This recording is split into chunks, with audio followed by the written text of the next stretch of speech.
1689 नंतर औरंगजेब इथेच राहिला. ते 1707 पर्यंत, 1707 ला त्याचा मृत्यू झालेला आहे. बरोबर. या एवढ्या मोठ्या काळामध्ये देखील त्याला मराठा समाज, इथली लोक, इथली परंपरा किंवा इथल्या सगळ्याच गोष्टी त्याला जिंकता आलेल्या नाहीत. बरोबर. याच्या मागे नेमकं कारण काय? हे आपण असंही म्हणू शकतो का की छत्रपती शिवाजी महाराजांनी जो आपल्याला वारसा दिलेला आहे तो इथल्या लोकांनी, इथल्या रयतेने तो टिकवला होता आणि म्हणून त्याला हे जिंकता आलं नाही का? निश्चित की औरंगजेबाला खऱ्या अर्थाने कोणी ओळखलं असेल तर ते म्हणजे शिवाजी महाराज.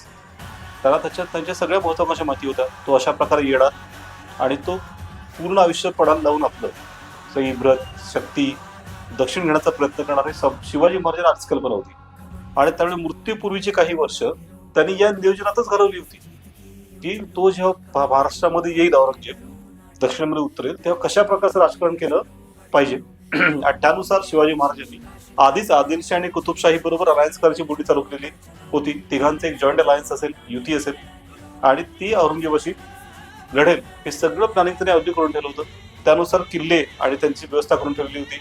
उत्कृष्ट लोक घडून ठेवली होती सेनापती म्हणून.